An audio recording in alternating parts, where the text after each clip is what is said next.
حسین ستارہ ابو ہریرہ، نبی کا پیارا ابو ہریرہ۔ اعوذ باللہ من الشیطان الرجیم، بسم اللہ الرحمن الرحیم۔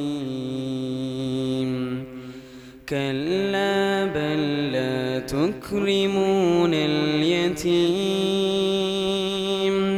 ولا تحاضون على طعام المسكين وتأكلون التراث أكلا لما وتحبون المال حبا جما كلا إذا دكت الأرض دكا دكا وجاء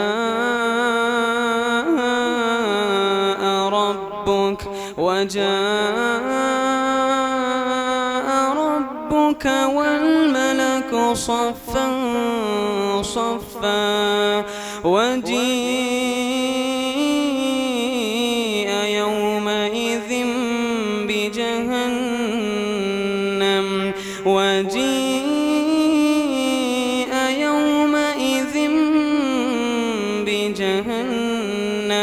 يومئذ يتذكر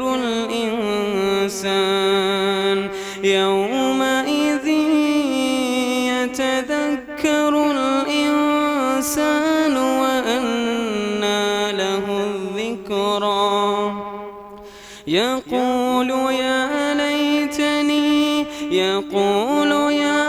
ليتني قدمت لحياتي فيومئذ لا يعذب عذابه أحد ولا يوثق وثاقه أحد يا أيتها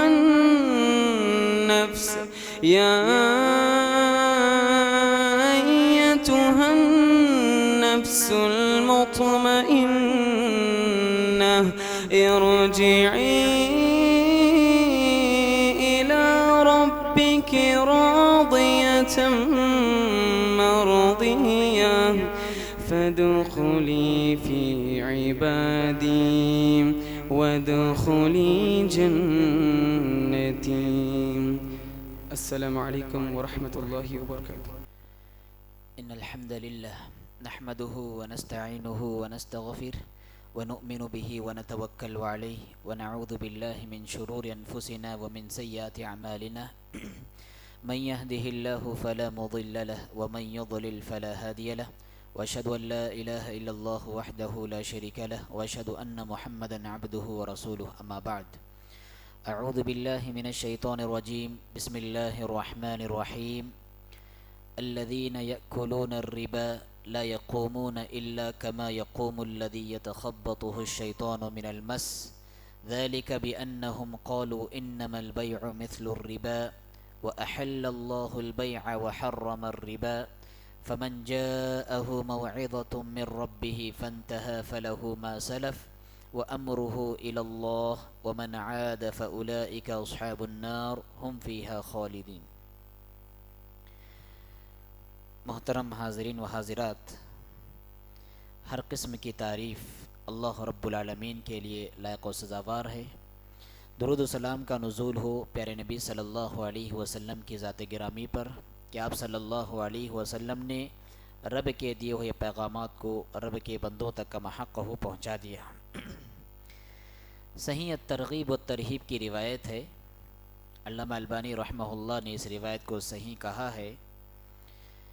پچھلے زمانے میں، پچھلی امتوں میں ایک شخص تھا جو کشتی میں سوار ہو کر سفر کر رہا تھا اور اس کے ساتھ شراب بھی تھی، وہ شراب فروخت کر رہا تھا اور کشتی میں موجود ایک بندر بھی تھا، شراب فروخت کر رہا تھا۔ طبرانی کی روایت کے مطابق پتہ چلتا ہے کہ پچھلی امت میں شراب حلال تھی، شراب کی خرید و فروخت حلال تھی۔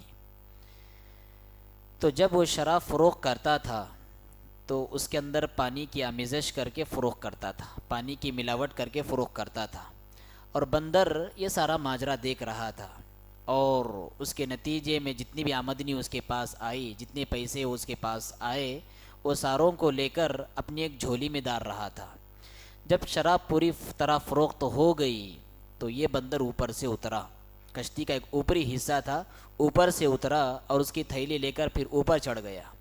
اوپر چڑھنے کے بعد 1 درہم وہ سمندر کے اندر پھینکتا اور 1 درہم وہ کشتی کے اندر پھینکتا۔ تو اس طرح اس نے دودھ کا دودھ، پانی کا پانی الگ کر دیا، اس کی حلال کمائی الگ کر دی، اس کی حرام کمائی الگ کر دی۔ اب اللہ کے رسول صلی اللہ علیہ وسلم اس حدیث کو بیان کر کے، اس واقعے کو بیان کر کے انسانوں کو پیغام دے رہے ہیں کہ انسانوں، حلال و حرام کی تمیز ایک جانور کی بھی اندر ہوتی ہے، چہ جائے کہ انسانوں کے اندر یہ تمیز نہیں۔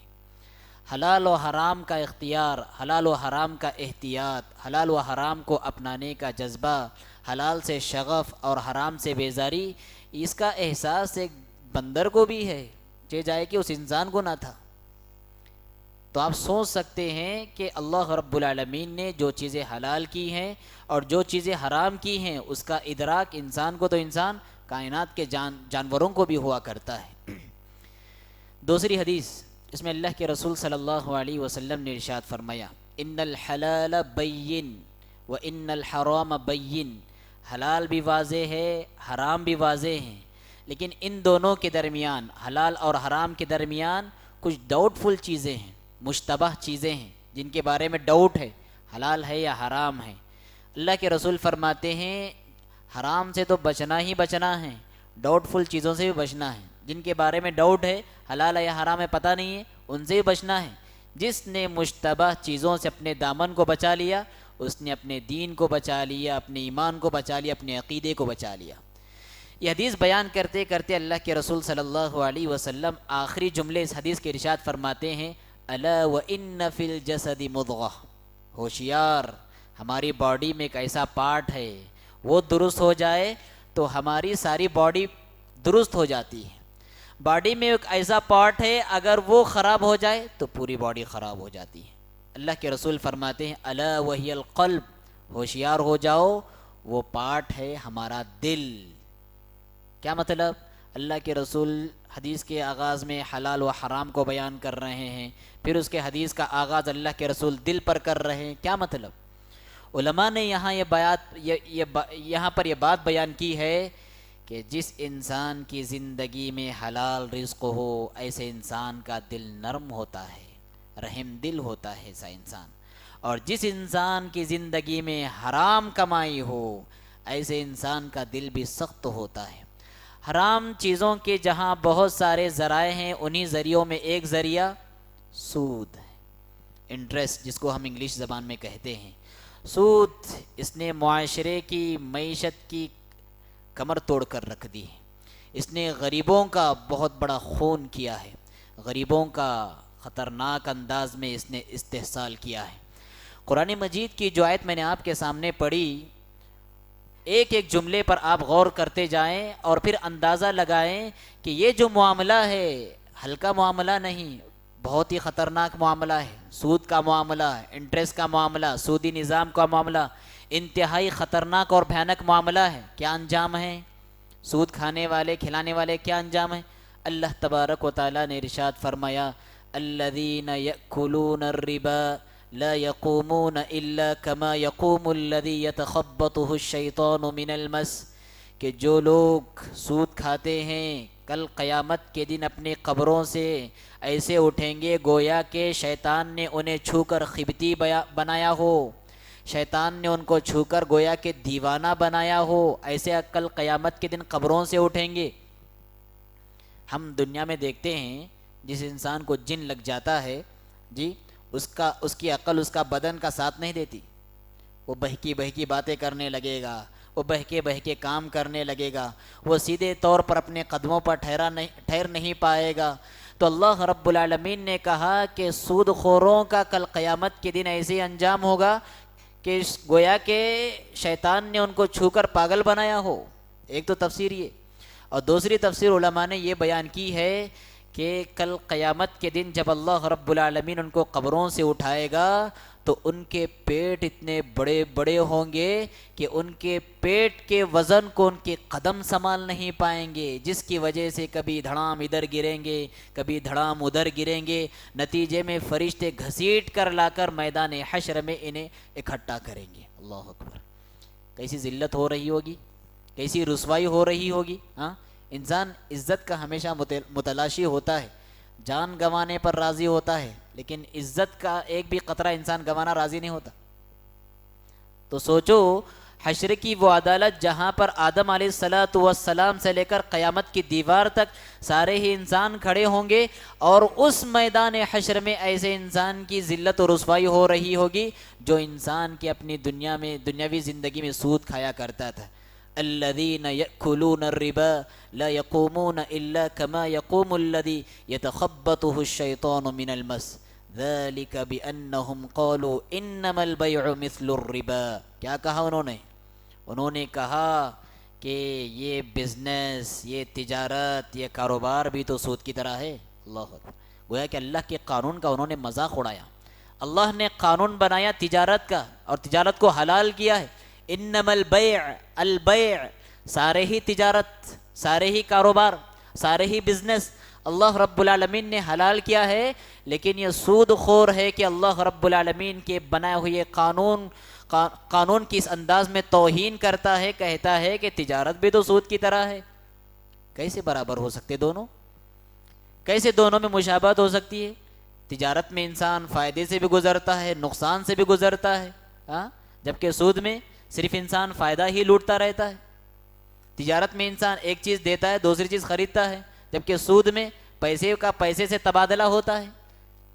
دونوں کیسے آپس میں مشابہت اختیار کر سکتے ہیں، کیسے برابر ہو سکتے ہیں؟ وَأَحَلَّ اللَّهُ الْبَيْعَ وَحَرَّمَ الرِّبَا، اللہ رب العالمین نے ان کا جواب دینے کے بجائے اپنا قانون بیان کیا۔ اے سنو، اللہ رب العالمین نے کاروبار کو حلال کیا ہے اور سود کو اللہ رب العالمین نے حرام کیا ہے۔ وَأَحَلَّ اللَّهُ الْبَيْعَ وَحَرَّمَ الرِّبَا فَمَنْ جَاءَهُ مَوْعِظَةٌ مِّن رَّبِّهِ فَانْتَهَى فَلَهُ مَا سَلَفَ، جس کے پاس سود کی حرمت کا پیغام پہنچ گیا، جس نے بیان سن لیا کہ سود حرام ہے، اس کے بعد سودی لین دین سے وہ باز رہا۔ اللہ رب العالمین کہتے ہیں کہ جتنا بھی وہ کمایا وہ اس کا ہے، وَأَمْرُهُ إِلَى اللَّهِ، اس کا معاملہ اللہ کے سپرد ہے۔ وَمَنْ عَادَ فَأُولَئِكَ أَصْحَابُ النَّارِ، لیکن معلوم ہونے کے باوجود پھر بھی لین دین کر رہا ہے، سودی نظام پر ویسے ہی برقرار ہے، لے رہا ہے، دے رہا ہے، کھا رہا ہے، کھلا رہا ہے۔ فَأُولَئِكَ أَصْحَابُ النَّارِ، ایسے لوگ جہنمی ہیں، جہنم میں داخل ہونے والے ہیں۔ ہم فیہا خالدون، جہاں پر وہ لمبی مدت گزاریں گے۔ اگر سود کو حلال سمجھ کر وہ کھائے اور کھلائے تو ایسا انسان ہمیشہ ہمیں جہنمی ہے۔ حرام کا عقیدہ رکھتے ہوئے کھائے کھلائے، اللہ رب العالمین کہتے ہیں کہ جہنم سے نکلنے کے لیے بڑا لمبا ان کو انتظار کرنا پڑے گا۔ ہم فیہا خالدون، اس کے بعد اللہ فرماتے ہیں یمحق اللہ الربا ویربی الصدقات، اللہ رب العالمین سود کو مٹاتے ہیں، گھٹاتے ہیں، کم کرتے ہیں، اور صدقات کو اللہ رب العالمین بڑھاتے ہیں۔ آج دنیا کے ماہر معیشت جو ہیں وہ کھلے دل سے اعتراف کر رہے ہیں کہ اکنامک جو گری ہوئی ہے وہ سودی نظام کی وجہ سے ہے، وہ سودی بینکنگ کی وجہ سے ہے، کہ جس کی وجہ سے معیشت پوری نیچے گری ہوئی ہے۔ یہ آج اعلان کر رہے ہیں، لیکن 1400 سال پہلے اللہ رب العالمین نے بیان فرمایا یمحق اللہ الربا، سود کی فطرت ہی میں اللہ رب العالمین نے گھاٹا لکھا ہوا ہے۔ جی 1450 سال پہلے اللہ رب العالمین نے اعلان کیا۔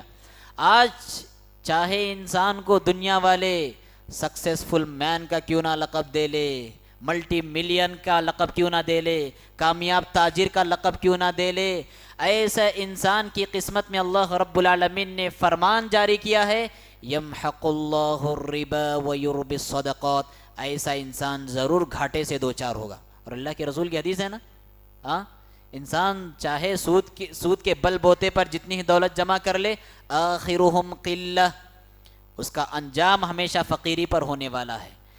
انجام کے اعتبار سے وہ گھاٹے میں ہونے والا ہے. چاہے قارون کے خزانے اپنے قدموں میں جمع کیوں نہ کر لے, ایسا انسان فقیری کا منہ دیکھے بغیر مر نہیں سکتا. یمحق اللہ الربا ویربی الصدقات.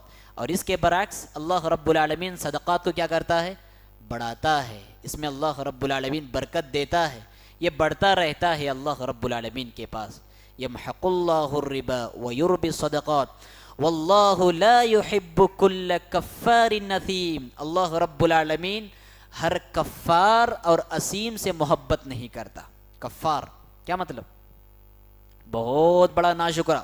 کفار مطلب بہت بڑا ناشکرا. سود خور کو اللہ رب العالمین نے بڑا ناشکرا کہا. جیسے یہود و نصارہ کے بارے میں اللہ تبارک و تعالیٰ نے کہا اکالون للسحت, بہت زیادہ حرام کھانے والے. دنیا میں جنہوں نے سود کا نظام جاری کیا کون؟ یہود. ہاں, یہود. جب اللہ کے رسول صلی اللہ علیہ وسلم مدینہ میں آئے اور وہاں پر دیکھا کہ اوس و خزرج کو انہوں نے سود کے جال میں لپیٹا ہوا ہے, اللہ کے رسول صلی اللہ علیہ وسلم نے معاہدہ کیا کہ اب سے سودی لین دین نہیں. معاہدہ کیا اللہ کے رسول صلی اللہ علیہ وسلم, اور یہ اللہ کے رسول صلی اللہ علیہ وسلم کے معاہدے پر برقرار رہے. کب تک؟ عمر بن خطاب رضی اللہ تعالیٰ عنہ کے زمانے تک. جب عمر بن خطاب رضی اللہ تعالیٰ عنہ کا زمانہ آیا, یہ اپنے معاہدے کو توڑ بیٹھے اور نتیجے میں سودی لین دین کرنے لگے, تو عمر بن خطاب رضی اللہ تعالیٰ عنہ نے جزیرے عرب سے ان کو باہر نکال دیا, جن کے بارے میں اللہ رب العالمین نے کہا اکالون للسحت, یہ بہت زیادہ مال حرام کھانے والے ہیں. ہم سورہ فاتحہ میں کیا دعا کرتے ہیں؟ غیر المغضوب علیہم ولا الضالین. اے اللہ, ایسے لوگوں کے راستے پہ نہ چلانا جن پر تیرا غضب نازل ہوا, اور نہ ہی تو گمراہ لوگوں کے. ہم میں سے ہر شخص دعا کرتا ہے جی, ہر نماز میں, ہر رکعت میں, چاہے جماعت کے ساتھ ہو, انفرادی نماز میں ہو, ہر نماز میں ہم دعا کر رہے ہیں کہ اللہ یہودیوں کے راستے سے بچا, نصرانیوں کے راستے سے بچا. لیکن ساتھ میں عملی زندگی میں سود کھا رہے ہیں, سود کھلا رہے ہیں. ہاں, ایک طرف تو دعا کر رہے ہیں یہودیوں کے راستے سے بچا, اور دوسرے تو یہودیوں کے طریقے کو اختیار کر رہے ہیں, سود کھا رہے ہیں, کھلا رہے ہیں. واللہ لا يحب کل کفار. اللہ رب العالمین ایسے ناشکرے سے محبت نہیں کرتا. اللہ رب العالمین نے مال دیا تھا, ہونا تو یہ چاہیے تھا کہ مال کی شکر گزاری میں وہ غریبوں کی, مجبوروں کی مدد کرتے, صدقات کرتے, ان کو مہلت دیتے, قرضہ دیتے. لیکن انہوں نے مجبوروں کی مجبوری کا ناجائز فائدہ اٹھا کر ان سے دگنا فائدہ حاصل کیا, سودی لین دین جاری رکھا ان کے ساتھ. واللہ لا يحب کل کفار اثیم, بہت بڑے گنہگار ہیں. واللہ لا يحب کل کفار اثیم. اس کے ایک آیت کے بعد اللہ رب العالمین نے کہا, اب دیکھیں سود کی کیسی خطرناکی اور کیسی دھمکی آمیز الفاظ میں اللہ رب العالمین نے بیان کیا. یا ایھا الذین آمنوا اتقوا اللہ, اے وہ لوگو جو ایمان لائے ہو, اللہ رب العالمین سے ڈرو. وَذَرُوا مَا بَقِيَ مِنَ الرِّبَا إِن كُنتُم مُؤْمِنِينَ, اگر واقعی معنوں میں تم ایمان والے ہو, جو سودی قرضہ تم نے دے رکھا ہے, سود کو معاف کر دو, چھوڑ دو.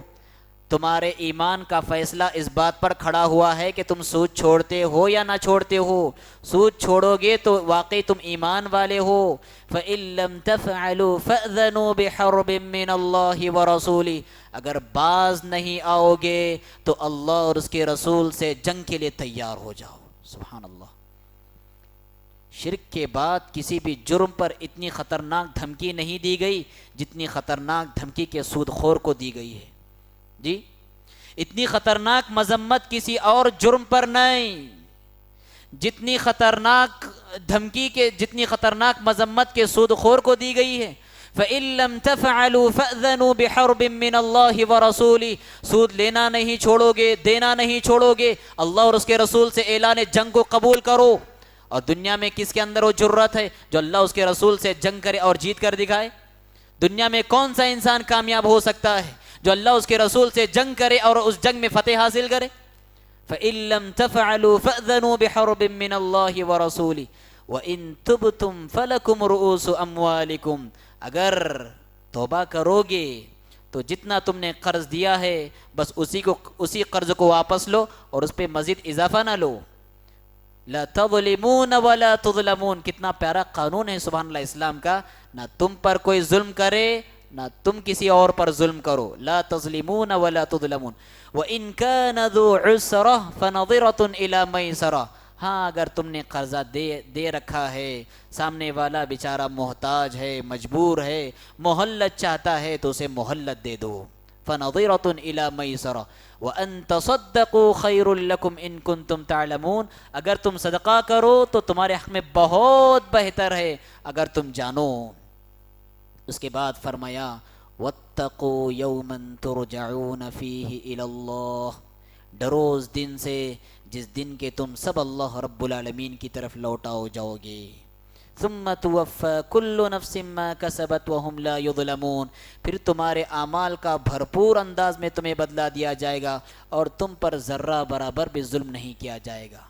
حضرات ان آیتوں پر اگر ہم غور کریں تو معاشرے میں ہونے والے مالی استحصال، معاشرے میں ہونے والے سودی نظام، معاشرے میں پنپنے والے باطل طریقے سے مال کو کھانے کا جو نظام ہے، اس پر اللہ رب العالمین نے کیسے روک لگائی ہے اور کیسے ہمدردی کا سبق پڑھایا ہے، کیسے خیر خواہی کا درس دیا ہے اور کیسے اخوت اور بھائی چارگی کا پیغام دیا ہے.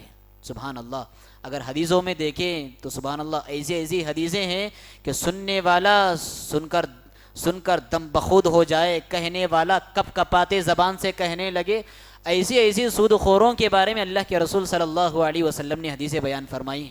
ایک حدیث ہے اس میں اللہ کے رسول صلی اللہ علیہ وسلم نے ارشاد فرمایا الربا 73 بابا، کہ سود کے 73 درجے ہیں، 73 دروازے ہیں سود کے. ایسرها ان ينكح الرجل امه، اور سب سے کمتر درجہ یہ ہے کہ آدمی اپنی ماں کے ساتھ منہ کالا کرے. اللہ اکبر. انسان یہ بات سننا پسند نہیں کرتا. جی انسان یہ بات سننا پسند نہیں کرتا کہ آدمی اپنی ماں کے ساتھ زناکاری کرے، بدکاری کرے. تو سود کا سب سے کمتر درجے کا یہ عالم ہے کہ آدمی اپنی ماں کے ساتھ منہ کالا کرے. اور سوچو جو 73 درجے اور جو اوپر والے درجے ہیں ان کا کیا انجام ہوگا. اور دوسری حدیث اس میں اللہ کے رسول صلی اللہ علیہ وسلم نے ارشاد فرمایا لعن اللہ آکل الربا وموکلہ وشاہدیہ وکاتبہ. اللہ رب العالمین کی لعنت ہے کن کن پر؟ آکل الربا، سود کھانے والے، وموکلہ، سود کھلانے والے، وشاہدیہ، سود پر گواہ بننے والے، وکاتبہ، سود کو لکھنے والے. لعنت کیا مطلب؟ جی بڑا بنگلہ بنا ہوا ہے، سامان عیش میرے پاس موجود ہے، اور قالین بچھا دی گئی ہے، صوفے اٹھا دیے گئے ہیں، اے سی لٹکا دی گئی ہے، ہر طرح کا سامان راحت موجود ہے، لیکن زندگی میں راحت نہیں ہے. سامان عیش تو موجود ہے لیکن عیش بھری زندگی سے محروم ہے. سکون زندگی کی سارے خزانے موجود ہیں لیکن سکون زندگی کی دولت سے محروم ہیں. لعن اللہ، اللہ کی لعنت کی زد میں ہے. آکل الربا، کھانے والا، کھلانے والا. جی مسلمانوں کی اکثریت 20,000 کے بدلے مارواڑی کے غلام بنے ہوئے ہیں. آج 20,000، 10,000، 40,000 کے بدلے مسلمانوں کی اکثر مارواڑیوں کے غلام ہیں. کوئی کسی بینک کا غلام ہے، کوئی مارواڑی غلام ہے، ہندوؤں کے غلام بنے ہیں مسلمان. اور سبحان اللہ اسی حدیث کو بیس بنا کر علماء نے کہا ہے کہ جن بینکوں کا نظام سودی نظام پر قائم ہے ایسے بینک کی نوکری کرنا حرام ہے. کیوں؟ لعنت فرمائی اللہ کے رسول صلی اللہ علیہ وسلم نے. اللہ کے رسول نے لعنت فرمائی ہے ایسی زندگی پر جس زندگی کی پرورش سود پر ہو رہی ہو. لعنت ہے ایسی زندگی پر. اور سبحان اللہ دیکھیں علماء حدیثوں سے کیسی بڑی بڑی باتیں بیان کر دیتے ہیں. شیخ صالح الفوزان حفظہ اللہ نے شاہدیہ کا لفظ لے کر کتنی پیاری بات کہی ہے. شیخ صالح الفوزان حفظہ اللہ نے فرمایا شاہدیہ کا مطلب کیا ہے؟ گواہ بننے والا. لیکن اس کا دوسرا معنی یہ ہے شاہد کا مطلب مشاہدہ کرنے والا، دیکھنے والا، جی دیدار کرنے والا. جو انسان سودی نظام کو دیکھ رہا ہو، دیکھنے والا ہو، مشاہدہ کر رہا ہو اور یہ نظام اس کے دل پر گرا نہیں گزر رہا، ایسا انسان بھی اللہ رب العالمین کی لعنت کی زد پہ ہے۔ بینک کے سامنے سے ہم گزر رہے ہیں، بینک میں سودی معاملہ ہو رہا ہے، ہمارے دل پر اگر یہ بات گرا نہیں گزر رہی ہے تو یقین مانیں کہ لعنت کی زد میں ہے۔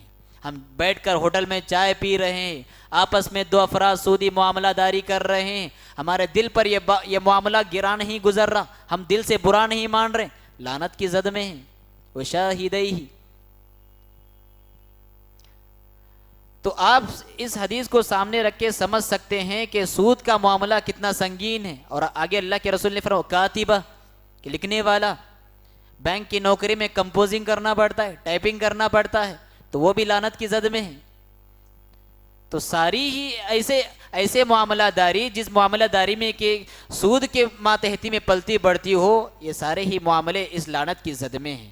اور اسی کے ساتھ ساتھ آپ کے سامنے میں یہ پہلو بھی رکھنا چاہوں گا کہ سود کی وجہ سے کیسی تباہی دنیا میں آئی ہے، سود کی وجہ سے کیسی تباہی دنیا میں آئی ہے، اور آخرت کی تباہی تو ہے ہی ہے۔ وہ مشہور حدیث آپ نے بارہا سنی ہوگی کہ اللہ کے رسول صلی اللہ علیہ وسلم رات میں سو رہے تھے، آپ کو خواب میں دکھایا گیا کہ ایک خون کے دریا سے آپ کا گزر ہوا، خون کے دریا میں ایک شخص ہے جو بڑی مشکل سے تیر رہا ہے، اور تیرتے تیرتے جب کنارے کے پاس آتا ہے، فرشتے کے ہاتھ میں پتھر ہوتا ہے، فرشتہ اس کو دے مارتا ہے، پھر وہ چیختے ہوئے واپس جاتا ہے۔ تو اس طرح خون اور پیپ کے دریا کا عذاب اس کو دیا جا رہا ہے۔ کون ہے یہ شخص؟ اللہ کے رسول نے پوچھا تو جبرائیل علیہ السلام نے کہا یہ وہ شخص ہے جو دنیاوی زندگی میں سود خور ہوا کرتا تھا۔ الجزاء من جنس العمل، دنیا میں جیسے انسان کا جرم ہوگا آخرت میں ویسے ہی اس کو عذاب سے دوچار کیا جائے گا۔ دنیا میں غریبوں کا خون اور پسینے کی کمائی کھایا کرتا تھا، آخرت میں دیکھیں خون اور پیپ کے دریا کا عذاب اس کو دیا جا رہا ہے۔ یہ تو آخرت کے عذابات ہے ہی، لیکن دنیاوی زندگی میں بھی ہم دیکھیں کہ اس سود کی وجہ سے کیسی بڑی بڑی آفتیں آئی ہیں۔ معاشرے کا جو غریب طبقہ ہوتا ہے، جو مجبور طبقہ ہوتا ہے، وہ ہماری رحم دلی کا مستحق ہوتا ہے، ہماری ہمدردی کا مستحق ہوتا ہے، لیکن معاشرے کے جو مالدار ہوتے ہیں ان غریبوں کا بدترین انداز میں استحصال کرتے ہیں، جی بدترین انداز میں استحصال کرتے ہیں، ان کے غربت کا مذاق اڑاتے ہیں۔ ہونا تو ایسا چاہیے کہ معاشرے کے جو غریب ہیں، جن کو کہیں سے پیسہ آنے کی امید نہیں ہوتی، کبھی بھی دواخانے کی ایمرجنسی آ جاتی ہے، کوئی بھی گھر میں حادثہ ہو جاتا ہے، نتیجے میں معاشرے کے غریب افراد بینک کا رخ کرتے اور وہاں سے سودی لون لیتے ہیں، جس کی وجہ سے وہ سود کی زندگی میں ملوث ہو جاتے ہیں۔ اور ایسا نہیں کہ یہ سود ایک دم ادا کر پاتے، نہیں، بلکہ بسا اوقات ایسا ہوتا ہے کہ یہ 10,000 روپئے 20,000 روپئے سودی قرضہ لیتے ہیں اور بس سودی ادا کرنے ہی میں ان کی زندگیاں گزر جاتی ہیں۔ اصل تو ویسے باقی ہے 10,000 روپئے، سود ادا کرنے میں ان کی زندگی گزر رہی ہے، اور بسا اوقات ایسا ہوتا ہے کہ سود لینے والا تو گزر گیا، آنے والی اس کی نسلیں وہ سودی قرضہ ادا کر رہی ہیں۔ اللہ اکبر۔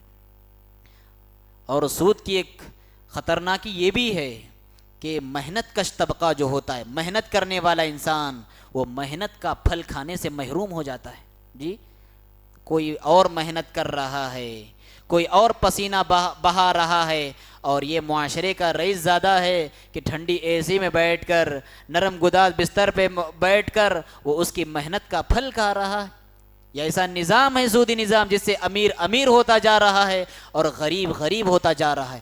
اور اس سے آگے بڑھ کر ایسی ہولناکیاں بھی ہیں سود کے جو کرشمے میں آئی ہوئی ہیں، وہ یہ ہے کہ معاشرے کے جو رئیس زادے ہیں، معاشرے کا جو امیر طبقہ ہے، آپ کو معلوم ہونا چاہیے بسا اوقات ایسا بھی ہوتا ہے کہ غریب باپ کو جب یہ قرضہ دیتے ہیں، سودی قرضہ دیتے ہیں، اور جب یہ غریب باپ اپنا قرضہ واپس ادا کرنے کی طاقت نہیں رکھتا تو معاشرے کے یہ رئیس زادے اس کے گھر کی بیٹی کی عزت و آبرو کی شکل میں اس کا قرضہ لیتے ہیں۔ اللہ اکبر۔ یہ سودی لعنتیں ہیں، یہ سب سودی لعنتیں خطرناکیاں ہیں۔ اور اس سے آگے بڑھ کر آپ کے علم میں یہ بات بھی ہونی چاہیے کہ دیہاتوں میں ایسا باقاعدہ ایسی تنظیمیں چل رہی ہیں کہ جو دیہات کے مسلمان ہوتے ہیں، جن کو زیادہ عقیدے کا علم نہیں ہوتا، اسلام کی گہرائیوں کو جانتے نہیں، بس اوپری نامی طور پر مسلمان ہیں، ایسے لوگوں کے پاس جو کہ قرض میں مبتلا ہیں، عیسائی پہنچ رہے ہیں، عیسائی پہنچ کر کہہ رہے ہیں کہ ہم تمہارا پورا قرضہ ادا کرنے کے لیے تیار ہے، بس ایک شرط ہے، وہ یہ ہے کہ تم صلیب گلے میں لٹکا لو، تم ہمارا عیسائی مذہب، کرسچن مذہب تم قبول کر لو، تمہارا پورا قرضہ ادا کرنے کے لیے تیار۔ نتیجے میں مسلمان عیسائی بن رہے ہیں۔ قادیانی ایسے گھروں میں پہنچ رہے ہیں، کہہ رہے ہیں کہ پورا قرضہ ادا کرنے کے لیے تیار، بس تم ہمارا قادیانی مذہب قبول کر لو۔ مرتد ہو رہے ہیں مسلمان۔ یہ سارے کے سارے کس کے کرشمے ہیں، کس کی دین ہے؟ سودی نظام کی دین ہے۔ اس لیے تو اللہ رب العالمین نے کہا فَإِن لَّمْ تَفْعَلُوا فَأْذَنُوا بِحَرْبٍ مِّنَ اللَّهِ وَرَسُولِهِ، اگر باز نہیں آتے ہو تو اللہ اور اس کے رسول صلی اللہ علیہ وسلم سے جنگ کے لیے تیار ہو جاؤ۔ حضرات، یہ تو ہوئی خطرناکیاں، تباہیاں، مذمتیں۔ ہمارے معاشرے میں مروجہ شکلوں میں سود کی بہت ساری شکلیں ہیں، بس چند کا میں آپ کے سامنے تذکرہ کرتا ہوں۔ سب سے پہلی چیز، جیسا کہ میں نے دوران گفتگو کہا ہے، بینک سے لون لینا۔ بینک سے لون لینا یہ بھی سود میں شامل ہے، جائز نہیں ہے جی۔ بینک سے لون لے کر گھر بنانا جائز نہیں ہے۔ یہاں پر اکثر افراد اپنے معیار زندگی کو بڑھانے کے جستجو میں جانے انجانے سودی کاروبار میں ملوث ہیں، سودی لین دین میں ملوث ہیں جی۔ 10 لاکھ کے گھر میں جب میں رہ سکتا ہوں بنا کر، مجھے کیا ضرورت ہے 50 لاکھ بینک سے لینے کی جی؟ 20 لاکھ کے گھر میں اپنے طور پر بنا کر رہ سکتا ہوں، تو مجھے کیا ضرورت ہے 100 لاکھ بینک سے لینے کی؟ معیار زندگی کو بڑھانے کی جستجو میں اکثر مسلمان سودی لعنت میں ملوث ہیں، بینک سے لون لینا۔ اسی طرح سے اور ایک شکل جو پائی جاتی ہے، جو اکثر غریبوں کے گھر میں دیکھا گیا، وہ کیا ہے؟ جب بچی پیدا ہوتی ہے، پیدائش کے دن ہی اس کے نام کا ایک فکس ڈپازٹ 50,000 لے جا کر بینک میں رکھ دیا جاتا ہے، اور بچی بڑھتے بڑھتے بڑھتے جب شادی کی عمر کو پہنچ جاتی ہے، ادھر بھی رقم بڑھتے بڑھتے 5 لاکھ ہو جاتی ہے، اور بڑے دھوم دھام سے بچی کی شادی کی جاتی ہے۔ بتاؤ کن پیسوں کے بل بوتے پر تم نے بچی کی شادی کی جی؟ اصل میں شادی میں تو بچے کے پاس سے پیسہ لینا ہے۔ خطبہ نکاح میں اللہ کے رسول صلی اللہ علیہ وسلم جو آیتیں تلاوت کرتے تھے، ان آیتوں میں ایک آیت یہ بھی ہے، یا ایھا الناس اتقوا ربکم الذی خلقکم من نفس واحدہ۔ کیا مطلب؟ ربکم جی، ابھی بچی پیدا نہیں ہوئی، ابھی شادی نہیں ہوئی، ابھی شادی کے بندھن میں بچی بندھنے جا رہی ہے، ابھی خطبہ نکاح پڑھا جا رہا ہے، اللہ کے رسول صلی اللہ علیہ وسلم یہ آیت پڑھ رہے ہیں، یا ایھا الناس اتقوا ربکم، اے انسانوں ڈرو اس ذات سے جو ذات کے تمہاری پالنہار ہے۔ بچی پیدا ہوتی تم کو پالنے پوسنے شادی کی فکر ہو گئی، یہاں تو تمہیں عقیدہ دیا جا رہا ہے کہ تمہارا رب ہے، پالنے والا ہے، وہ پالے گا، وہ انتظامات کرے گا۔ اتقوا ربکم، اللہ رب العالمین نے رب یہاں پر بیان کیا، اور یہاں پر یہی امید تو دلائی ہے کہ شادی ہو رہی ہے، اس کے بعد بچے ہوں گے، بچوں کے سلسلے میں رزق کے معاملے میں خوف زدہ نہیں ہونا۔ ربکم تمہارا رب ہے، کھلائے گا، پلائے گا، پال پوسے گا، تربیت کرے گا۔ لیکن یہاں کیا کر رہے ہیں مسلمان؟ پیدائش کے دن ہی لے جا کر فکس ڈپازٹ کے نام پر پیسہ جمع کیا جا رہا ہے، اور سودی قرضہ لے کر شادی کی جا رہی دھوم دھام سے۔ سبحان اللہ۔ بتاؤ ایسے حرام کے پیسے کے ذریعے جس بچی کا گھر بسایا جا رہا ہو، کیا خاک اس بچی کی زندگی میں برکتیں آئیں گی، رحمتیں نازل ہوں گی اس بچی گھر میں جی؟ جس گھر کی دیوار کے ایک ایک اینٹ کو سودی پیسے کے ذریعے بنایا گیا ہو، کیا اس گھر میں رہ کر انسان سکون زندگی کا خواب دیکھ سکتا ہے؟ بالکل نہیں۔ تو یہ ایسی مصیبتیں ہیں۔ اور اسی طرح سے مروجہ شکلوں میں ایک شکل ہے گروی کی شکل، رہن کی شکل۔ اصل کے اعتبار سے رہن اور گروی جائز ہے جی۔ مجھے پیسوں کی ضرورت تھی، میں نے آپ کو گھر دیا، پیسے لے لیا، لیکن آپ کے لیے جائز نہیں کہ آپ میرے گھر سے فائدہ اٹھائے جی۔ آپ کے لیے جائز نہیں کہ آپ میرے گھر سے فائدہ اٹھائے۔ میں نے آپ گروی رکھا ہے جی، ضمانت کے طور پر رکھا ہے، اگر میں پیسے نہیں دوں گا آپ میرا گھر بیچیں گے، جتنا پیسہ میں نے لیا ہے اتنا پیسہ آپ لیں گے، بقیہ پیسہ مجھے دیں گے، اس ضمانت کے لیے دیا گیا ہے۔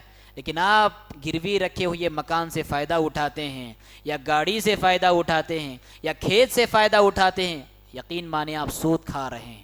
ہاں، حدیثوں میں اتنی اجازت ہے، اگر کوئی جانور انسان گروی رکھتا ہے، اس کو چونکہ چرانا ہوتا ہے، کھلانا ہوتا ہے، اس کے نتیجے میں آپ دودھ پیتے ہیں تو یہ آپ کے لیے جائز ہے۔ لیکن عموماً ہمارے معاشرے میں گروی کے شکل میں جو سود کھا رہے ہیں لوگ، بہت سارے لوگ اس کی خطرناکی سے ناواقف ہیں، تو یہ بھی سود میں ڈالنے والی بات ہے۔ اسی طرح سے اور ایک چیز جو بہت ہی عام ہے ہمارے معاشرے میں، وہ کیا ہے؟ بسی، چٹی ڈالتے ہیں نا، چٹی کی وہ ساری یوں سمجھے کہ چٹی کا جو معاملہ ہے قرض کا معاملہ ہے جی، جتنا میں آپ کو قرض دوں گا آپ اتنا ہی مجھے واپس دیں گے جی۔ سال بھر کی اگر 10 مہینے کی ہم چٹی ڈال رہے ہیں، 10 ہزار کر کے ڈال رہے ہیں، کتنے ہوئے 10 مہینے کے 1 لاکھ جی، تو 1 لاکھ میں نے بنے تو 1 لاکھ ہی مجھے آئے نا۔ پھر سامنے والے سے میں درخواست نہیں کروں گا بھائی آپ کی چٹھی اٹھ رہی نا، مجھے آپ دے دو 8 لاکھ جی، 8 لاکھ دے دو، 2 لاکھ رکھ لو، اس کو 1,20,000 اس کے حصے میں ہو گئے، اور ہمارے حصے میں کتنے آ گئے؟ 80,000 ہمارے حصے میں آ گئے، اور 1,20,000 اس کے حصے میں آ گئے، تو ہم نے کیا کیا؟ سود کھایا اور سود کھلایا، نعوذ باللہ۔ تو بسی کی وہ ساری شکلیں جس میں ہمارا پیسہ زیادہ جاتا ہے، کم آتا ہے، یا کم جاتا ہے زیادہ آتا ہے، یہ ساری شکلیں ناجائز ہے۔ ہاں، ایسی شکلیں جس میں ہمارا پیسہ فکس ہے، ہمارا نام فکس ہے، مہینہ فکس ہے، اور اتنے ہی پیسے آ رہے ہیں اتنے ہی پیسے جا رہے ہیں، تو اس معاملے میں کوئی حرج نہیں ہے۔ اسی طرح سے EMI کی وہ شکلیں، انسٹالمنٹ کی وہ شکلیں جس میں فائنانسر بیچ میں آتا ہو اور آپ سے ڈیل کرتا ہو، وہ بھی ناجائز ہے، علماء نے اس کو بھی ناجائز کہا ہے۔ تو ایسی بہت ساری شکلیں ہیں جو ہمارے معاشرے میں رائج ہیں۔ انہی چند کلمات پر میں اپنی بات کو ختم کرتے ہوئے رب العالمین سے دعا کرتا ہوں، بار الہ ہم سب کو اکل حلال کھانے کی توفیق عطا فرما، بار الہ ہم سب کو حرام روزی سے بچنے کی توفیق عطا فرما، بار الہ ہمیں دنیا میں آخرت کے لیے نیک عمل کرنے کی توفیق عطا فرما، اور ہم سب کو ایمان، اسلام اور صحیح عقیدے پر قائم و دائم فرما، اور اسی حال میں ہمیں دنیا سے آخرت کی طرف سفر کرنے کی بھی توفیق عطا فرما۔ اقول قولی ھذا واستغفر اللہ لی ولکم ولسائر المسلمین فاستغفروہ انہ ھو الغفور الرحیم۔ ساتھ ہی ساتھ میں مسجد کے ذمہ داروں کا دل کے گہرائیوں سے شکر گزار ہوں کہ آپ نے مجھے یہاں پر کچھ کہنے کا موقع فراہم کیا، اور آپ تمامی حضرات کا بھی دل کی گہرائیوں سے شکر ادا کرتا ہوں کہ آپ نے بڑی دل جمعی اور جستجو کے ساتھ میری بات کو سنا، اور میں مسجد کے ذمہ داروں کے حق میں اللہ رب العالمین سے دعا کرتا ہوں کہ بار الہ جن آزمائشوں کی زد میں وہ آ پڑے ہیں، بار الہ آزمائشوں کی ساری زنجیریں ان کے لیے کاٹ کر ان کے لیے ایک سکون والی زندگی نصیب فرما۔ وآخر دعوانا ان الحمد للہ رب العالمین۔ مزید علماء اور مقررین کے بیانات سننے کے لیے ہمارے YouTube چینل کو سبسکرائب کیجیے۔ جزاک اللہ۔